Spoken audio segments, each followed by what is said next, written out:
कांग्रेस की तरफ से अपनी एक और सूची जो जारी की गई है, दूसरी लिस्ट जारी की गई और इसमें 9 नाम का ऐलान किया गया है।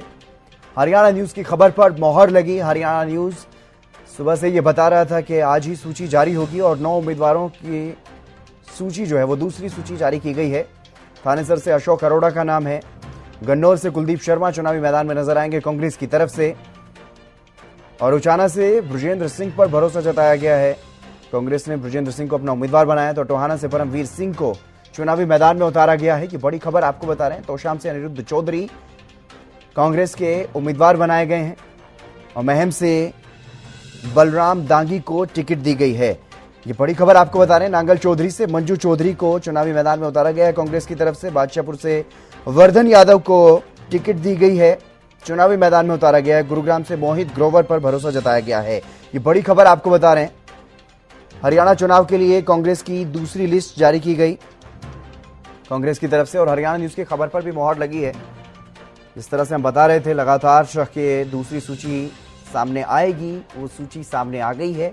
इसमें 9 नाम हैं और 9 के 9 चेहरों की अगर बात करें तो थानेसर से अशोक अरोड़ा को उम्मीदवार बनाया गया है। अशोक अरोड़ा वहां से पहले चुनाव लड़ते रहे हैं और अब एक बार फिर से उन पर भरोसा जताया गया है।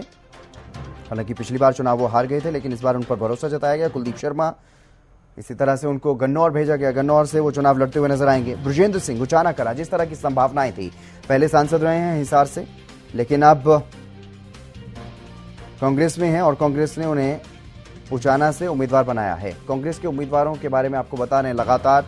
बलराम दांगी को महम से उम्मीदवार बनाया गया, तो नांगल चौधरी से मंजू चौधरी को उम्मीदवार बनाया गया। रवि कालीरमन हमारे विशेष संवाददाता हमारे साथ जुड़ गए हैं अधिक जानकारी के साथ। और रवि, इस लिस्ट को लेकर के क्या कुछ समझा जाए, क्योंकि दूसरी सूची जो कांग्रेस की तरफ से जारी की गई है, 9 नाम है इस लिस्ट में और जो नाम हम देख पा रहे हैं, क्या समझा जाए उन नामों को देखते हुए? कितने जिताऊ और कितने टिकाऊ ये चेहरे लग रहे हैं? जिताऊ और टिकाऊ से पहले हितेंद्र, कहीं ना कहीं ये जो सूची जारी की गई है, ये सेफ प्ले जो है वो कांग्रेस की तरफ से किया गया है। यानी कि ये कह सकते हैं सेफ प्ले जो है वो खेला गया है, क्योंकि इससे पहले की जो सूची जारी की गई थी हितेंद्र, उसमें भी इसी प्रकार की चीजें देखने को मिली थी। क्योंकि कांग्रेस को सबसे बड़ा जो डर सता रहा है वो कहीं ना कहीं अपनों की बगावत का सता रहा है, और इसी कारण ये छोटी छोटी जो सूची जारी की जा रही है वो यही है कि अंतिम दिन जब सूची जारी की जाएगी, कम से कम वो एकदम से बड़ी जो सूची है वो जारी की जा सकती है। फिलहाल की अगर बात की जाए तो थानेसर से अशोक अरोड़ा को उम्मीदवार उतारा गया है। सुभाष सुधा के सामने वो चुनाव लड़ते हुए नजर आएंगे, कहीं ना कहीं उनको टक्कर देते हुए नजर आएंगे। इसके साथ साथ गन्नौर से कुलदीप शर्मा को मैदान में उतारा है। उचाना कला से बृजेंद्र सिंह, पहले से ही कहीं ना कहीं इनका नाम चर्चाओं में था कि कौन आएगा। हालांकि पहली सूची में नाम कामयाब नहीं आया उनका, और कहीं ना कहीं ये कहा जा रहा था कि बड़े नेता हैं और उनका नाम पहली सूची में आना चाहिए था। इस प्रकार की चर्चाएं जो है वो लगातार चल रही थी। इसके अलावा टोहाना से परमवीर सिंह का नाम अभी कहीं ना कहीं लगभग फाइनल जो है वो बताया जा रहा था। हालांकि निशांत सिंह ने भी जननायक जनता पार्टी छोड़ करके जो कांग्रेस है उसका दामन थामा था। हालांकि वो भी कंफ्यूज नजर आ रहे थे, कभी भूपेंद्र सिंह हुड्डा के आवास पर देखे गए थे, कभी शैलजा के साथ जो है वो देखे गए थे। तो ये कंफ्यूजन कहीं ना कहीं उनकी टिकट की कटने का कारण जो है वो बनती हुई नजर आ रही है। इसके अलावा तोशाम से अनिरुद्ध चौधरी, जिस प्रकार से मैं पहले भी आपको बता रहा था हितेंद्र, इस बार जो कांग्रेस के पैरामीटर्स हैं उन पैरामीटर्स को दरकिनार किया जाएगा। अनिरुद्ध सिंह भी उसी पैरामीटर्स में आते हैं। इनके पिताजी जो है बाड्रा से चुनाव लड़ते हुए नजर आते थे और कई चुनाव वो बाड्रा से हारे, और उसके बावजूद कांग्रेस की तरफ से इन पर भरोसा जताया गया है। हालांकि देखना होगा कि इस बार ये कमाल कर सकते हैं या नहीं कर सकते। बाड्रा की जगह तोशाम से अनिरुद्ध चौधरी को जो है वो भेजा गया है। ये भी कहा जा रहा था कि जिस प्रकार से पैरामीटर्स की बात की जा रही थी कि 2 से 3 चुनाव हारे हुए व्यक्ति या उसके परिवार से कोई चुनाव हार चुका है तो उसको टिकट नहीं दी जाएगी। तो ये पैरामीटर कहीं ना कहीं दूसरी तरफ जाता हुआ नजर आ रहा है। इसके साथ साथ अगर बात की जाए बलराम दांगी, महम से उनको चुनाव जो है वो लड़ाया जाएगा। आनंद सिंह दांगी के पुत्र हैं बलराम दांगी, वो भी चुनाव में ताल ठोकते हुए नजर आएंगे। हालांकि मौजूदा विधायक बलराज कुंडू वहां से मौजूद हैं। तो अब देखना होगा कि किस प्रकार से रोचक मुकाबला वहां हो सकता है। दीपक हुड्डा बीजेपी की तरफ से जो है कैंडिडेट घोषित किए जा चुके हैं। इसके साथ साथ नांगल चौधरी से मंजू यादव, बादशाहपुर से वर्धन यादव और गुरुग्राम से मोहित ग्रोवर, ये 9 लोगों की सूची जो है वो कांग्रेस की तरफ से जारी की गई है। अब देखना होगा कि अगली सूची कब जारी की जाती है, क्योंकि माना यही जा रहा है हितेंद्र, कांग्रेस की जो अंतिम सूची आएगी वो 11 को रात को आ सकती है। तो ऐसे में कहीं ना कहीं छोटी छोटी सूचियां जारी कर करके सेफ प्ले जो है वो कांग्रेस करना चाहती है। एकदम से बड़ा कोई ना कोई, जिस प्रकार से बीजेपी की तरफ से 67 लोगों की सूची जारी की गई थी, एकदम से जो जिस प्रकार से खिलाफत देखने को मिली, इस्तीफों की झड़ी देखने को मिली, वो परसेप्शन यहाँ कांग्रेस जो छोड़ना नहीं चाहती, जो उनके पक्ष में प्रदेश में इस वक्त बना हुआ है। जी बिल्कुल रवि, लेकिन अगर इस सूची के हिसाब से बात करते हैं तो सबसे हॉट सीट आपको कौन सी नजर आ रही है? क्योंकि मुझे लगता है तोशाम कहीं ना कहीं सबसे ज्यादा हॉट सीट, जहां पर पारिवारिक लड़ाई होती हुई नजर आएगी। एक पॉलिटिकल विरासत है इस फैमिली के साथ, और दोनों ही एक ही परिवार के सदस्य हैं। एक कांग्रेस से चुनाव लड़ता हुआ नजर आएगा, एक भारतीय जनता पार्टी की तरफ से।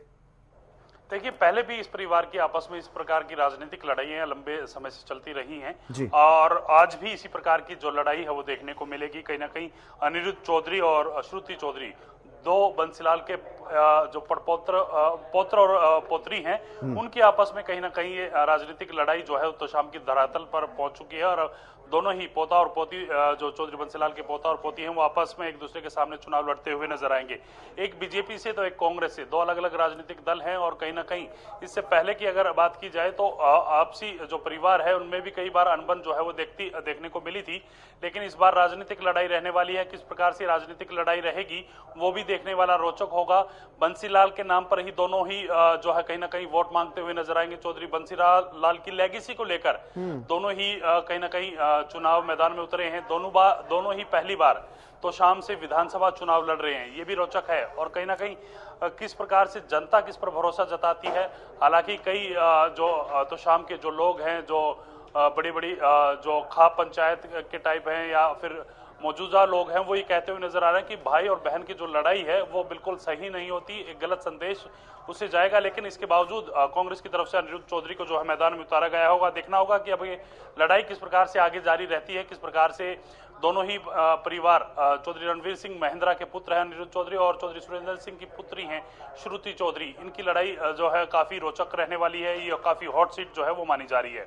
बिल्कुल, यहाँ पर क्या समझा जाए कि ये चाची और भतीजे का मुकाबला या भाई बहन में मुकाबला यहाँ पर मुख्य रूप से रहने वाला है? देखिए, ऑफिशियल तो अगर बात की जाए तो भाई बहन का मुकाबला है और अनऑफिशियल बात की जाए तो ये कहीं ना कहीं जो चाची और भतीजे की लड़ाई भी कह सकते हैं, देवर और माफ कीजिएगा जेठ और बहू की लड़ाई भी कह सकते हैं। कई तरह के समीकरण है इसमें। ये रोचक मुकाबला इसलिए भी है क्योंकि दोनों ही जो नेता हैं, चाहे श्रुति चौधरी की बात करें चाहे अनिरुद्ध चौधरी की बात करें, दोनों ही चौधरी बंसीलाल के पोते और पोती हैं। तो ऐसे में कहीं ना कहीं किसकी तरफ जनता जाएगी, क्या दोनों ही उनके नाम से वोट जो है वो मांगेंगे या क्या दोनों ही उनकी लेगेसी को आगे बढ़ाने की बात करेंगे? क्योंकि इससे पहले जब भी चुनाव हुआ है तो कहीं ना कहीं चौधरी बंसीलाल सुरेंद्र सिंह के साथ जाते हुए नजर आए, उनके परिवार के साथ जाते हुए नजर आए। रणवीर महिंद्रा की अगर बात की जाए तो उतना कहीं ना कहीं उनको फायदा चौधरी बंसीलाल के नाम का नहीं मिला, क्योंकि कई तरह की बातें हैं। पारिवारिक अनबन जो है शुरू से ही चलती रही है। पारिवारिक जो पृष्ठभूमि उनकी रही है वो कहीं ना कहीं एक दूसरे के प्रति जो बातचीत होती थी, जो एक दूसरे के प्रति जो लगाव होना चाहिए था वो लगाव देखने को नहीं मिला। अब राजनीतिक लड़ाई है तो शाम की धरा से लड़ाई लड़ी जाएगी और देखना होगा कि किस प्रकार से पूरी लड़ाई जो है वो रहने वाली है। जी बिल्कुल। और अब बात करते हैं दूसरी जो सबसे हॉट सीट नजर आ रही है कहीं ना कहीं उचाना की, क्योंकि उचाना में लगातार वार पलटवार हमने देखा है। जिस तरीके से बृजेंद्र सिंह और पूर्व डिप्टी सीएम दुष्यंत चौटाला के बीच चल रहे हैं, इन दोनों परिवारों के बीच ही वार पलटवार लगातार जारी है। लोकसभा चुनाव से ही जब से उनकी टिकट कटी थी कांग्रेस से, उनको टिकट नहीं मिल पाई थी, तो अब उचाना में हालांकि कांग्रेस ने उन पर भरोसा जताया, उनको उम्मीदवार बना दिया गया है अब आधिकारिक रूप से। तो अब और मुकाबला दिलचस्प नजर आएगा उचाना में, जिस तरीके से धुर विरोधी रहे हैं दोनों परिवार एक दूसरे के। और बिल्कुल देखिए, जिस प्रकार से दुष्यंत चौटाला फिर या चौधरी वीरेंद्र सिंह की बात कीजिए तो लगातार राजनीतिक बयान इनके देखने को मिले हैं। जब से दुष्यंत चौटाला वहां से जीते हैं तब से ये लड़ाई जो है और भी गहराती हुई नजर आई है और एक दूसरे के ऊपर कोई भी मौका ऐसा नहीं रहा जब आरोप या प्रत्यारोप का जो है सिलसिला नहीं शुरू हुआ हो। जब भी कोई चुनाव होता है उससे पहले इस प्रकार की चीजें देखने को मिलती हैं, लेकिन पूरे 4.5 से 5 साल जब भी ये दुष्यंत चौटाला वहां से चुन करके गए, उसके बाद से पूरे 5 साल तक एक दूसरे पर आरोप और प्रत्यारोप का दौर जो है वो जारी रहा है। काफी हॉट सीट ये भी रहने वाली है। अब देखना होगा कि जनता किसके साथ जाएगी, दुष्यंत चौटाला को कितना अपनाती है। हालांकि एक बड़े मार्जिन से दुष्यंत चौटाला जो है पिछला चुनाव जीते थे। इस बार की अगर बात की जाए, चुनाव से पहले जब पार्टियां अलग हुई, यानी कि गठबंधन टूटा, उसके बाद से ही दुष्यंत चौटाला की जो पार्टी है वो कहीं ना कहीं बिखरती हुई नजर आई। तमाम इस्तीफे का दौर उनको देखना पड़ा। हालांकि अब उम्मीद ये भी की जा रही है कि तमाम जो राजनीतिक दल हैं जिनको टिकट नहीं मिलेगी, उनके जो इच्छुक उम्मीदवार हैं, टिकटार्थी हैं, वो उनकी पार्टी फिर से ज्वाइन करें। तो देखना होगा कि पार्टी को कितनी मजबूती मिलती है। लेकिन अगर उचाना की बात की जाए तो उचाना की धरा से भी एक हॉट सीट जो है उसकी लड़ाई जो है वो देखने को मिल सकती है। जी बिल्कुल। और थानेसर और टोहाना की अगर बात करते हैं तो लगभग एक ही जैसा मुकाबला वहां पर देखने को मिल सकता है। जिस तरीके से बीजेपी की तरफ से भी मजबूत उम्मीदवार, कांग्रेस की तरफ से भी वैसे ही भारी भरकम जो उम्मीदवार हैं वहां पर उतारे गए। देखिए, अगर टोहाना की बात की जाए तो परमवीर सिंह पूर्व मंत्री हैं और कहीं ना कहीं देवेंद्र बबली उनके सामने हैं, वो भी पूर्व मंत्री हैं। बिल्कुल। अब देवेंद्र बबली किस प्रकार से अपनों को मना पाते हैं, ये देखने वाली बात रहेगी। क्योंकि सुभाष बराड़ा उनके धुर विरोधी रहे हैं, उनके खिलाफ उन्होंने हमेशा देवेंद्र बबली ने राजनीति की है। लगातार आरोप उन पर लगाते रहे हैं। भ्रष्टाचार के आरोप देवेंद्र बबली की तरफ से सुभाष बराड़ा पर लगातार लगाए गए। इसके बाद उनके बीच तीखी नोकझोंक कई बार देखने को मिली, उनके समर्थकों के बीच तीखी नोकझोंक देखने को मिली है। हालांकि नॉमिनेशन से पहले देवेंद्र बबली सुभाष बराड़ा के घर उनको इनवाइट करने गए थे। हालांकि सुभाष बराड़ा उनके इनविटेशन के बावजूद कहीं ना कहीं उनके जो नॉमिनेशन का दिन था उसमें नहीं पहुंचे। मुख्यमंत्री भी कहीं ना कहीं मुख्यमंत्री की तरफ से भी दूरियां जो है वो कम करने की कोशिश की गई। अब आगे की राजनीतिक लड़ाई है वो किस प्रकार से होती है, क्या चीज है, वो देखने को मिलेंगी। लेकिन फिलहाल की अगर बात की जाए तो ये पूरी जो लड़ाई है ये भी रोचक रहने वाली है। अगर थानेसर की बात की जाए तो सुभाष सुधा वहां से मंत्री हैं और मंत्री के साथ साथ अशोक अरोड़ा एक बड़ा चेहरा है। पहले आईएनएलडी में होते थे, प्रदेश अध्यक्ष होते थे आईएनएलडी के, उसके बाद कांग्रेस में आए, सीनियर लीडर की तरह लगातार उन्होंने कांग्रेस में काम किया। अच्छी फाइट दे सकते हैं सुभाष सुधा को भी। सुभाष सुधा की भी यहाँ मुश्किलें जो है थोड़ी सी बढ़ती हुई नजर आ सकती हैं। जी बिल्कुल, यानी कि मुकाबला दोनों ही सीटों पर काफी दिलचस्प रहने वाला है। लेकिन अगर बात करते हैं गुरुग्राम और बादशाहपुर की, तो गुरुग्राम में जिस तरीके से मुकाबला यहाँ पर, क्योंकि युवाओं के बीच में गुरुग्राम में मुकाबला रहने वाला है रवि, एक तरफ बीजेपी की तरफ से मुकेश शर्मा को यहाँ पर उम्मीदवार बनाया गया, तो वहीं कांग्रेस ने भी एक युवा चेहरे को मैदान में उतारा है। और बिल्कुल देखिए, मोहित ग्रोवर को कांग्रेस की तरफ से मैदान में उतारा गया है और बीजेपी की तरफ से भी युवा चेहरा जो है वो मैदान में उतारा गया। अब देखने वाली चीज ये रहेगी कि किस प्रकार से गुड़गांव का चुनाव जो है वो आगे बढ़ता है। कुछ निर्दलीय उम्मीदवार भी मैदान में ताल ठोकने की बात कर रहे हैं। ये तमाम जो समीकरण, तमाम जो पार्टियों के नेता यहाँ पहुंचते हैं, उसके बाद तमाम चीजें क्लियर हो पाएंगी कि किस प्रकार से आगे का मुकाबला जो है वो जारी रहेगा, किस प्रकार से गुड़गांव का जो चुनाव है वो लड़ा जाएगा। जी और बादशाहपुर में राव नरवीर को टक्कर दे पाएंगे वर्धन यादव? और देखिए, जिस प्रकार से राव नरवीर ने पिछले सालों में काम किया है और काम करते करते लगातार उनकी तरफ से हल्के के दौरे जारी रखे हैं। हालांकि सहानुभूति भी थी, पिछली बार उनकी टिकट कट गई थी, इस बार उनको टिकट मिली है।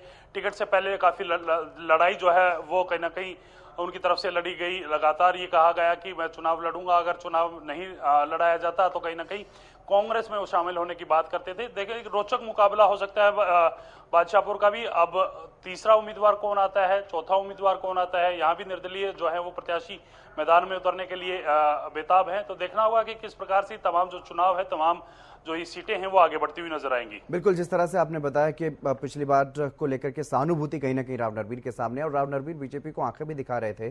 कांग्रेस में जाने की भी चर्चाएं थी, कांग्रेस में नहीं गए, बीजेपी ने मना लिया, बीजेपी ने टिकट दे दी। और टिकट देने के बाद एक भारी भरकम नेता है क्योंकि राव नरवीर अपने आप में, तो वर्धन यादव यहाँ पर पहले से ही तैयारियां कर रहे थे कांग्रेस की तरफ से, और वर्धन यादव को अब यहाँ पर उम्मीदवार बनाया गया है। तो कितनी उम्मीदें वर्धन यादव से, क्योंकि एक युवा चेहरा है, नया चेहरा है बादशाहपुर में, और पिछली बार कोई खास वोट कांग्रेस के पक्ष में जाते हुए भी नजर नहीं आए थे इस सीट पर। बिल्कुल देखिए, अब समीकरण थोड़ी सी प्रदेश की दूसरी तरह से जो है चल रही है। आबो हवा थोड़ी सी कांग्रेस के पक्ष में ये बताई जा रही है, राजनीतिक गलियारों में इस प्रकार की चर्चा है। लेकिन बादशाहपुर सीट जो है वो कहीं ना कहीं काफी रोचक होने वाली है। जिस प्रकार राव नरवीर की तरफ से ये बयान दिया गया कि वो कांग्रेस में जा सकते हैं, उसके बाद कांग्रेस ने भी उनके नाम को लेकर मंथन जो है वो शुरू कर दिया था। कहीं ना कहीं जो वर्धन यादव है उनकी टिकट पर संकट के बादल जो है वो मंडराने लगे थे। तो कांग्रेस को भी पता था कि राव नरबीर जो है वो बेहतर उम्मीदवार हो सकते हैं, सबसे कड़े उम्मीदवार हो सकते हैं। तभी तुरंत जैसे उनका बयान आता है तो उसकी कांग्रेस की तरफ से भी उनके नाम को लेकर चर्चा जो है वो शुरू कर दी गई थी। हालांकि अब चुनाव है, जनता को तय करना है किस प्रकार से किसको वोट डाला जाए, किसकी बातों पर को जनता को भरोसा होता है, कौन जनता को रिझाने में कामयाब होता है। तो ये चुनाव के बाद तमाम चीजें, जब रिजल्ट आएगा उसके बाद तमाम चीजें क्लियर होंगी। फिलहाल की अगर बात की जाए तो दोनों ही कैंडिडेट मजबूत हैं। महम के मुकाबले को किस तरह से देख रहे हैं आप, क्योंकि महम में एक तरफ निर्दलीय विधायक बलराज कुंडू वहां पर मौजूदा विधायक हैं, वो ताल ठोक रहे हैं, दूसरी तरफ बीजेपी ने वहां पर एक खिलाड़ी को चुनावी मैदान में उतार दिया है और इधर कांग्रेस ने एक पारिवारिक सदस्य पर भरोसा जताया है, उम्मीद जताई है और उनको उम्मीदवार बना करके उतार दिया।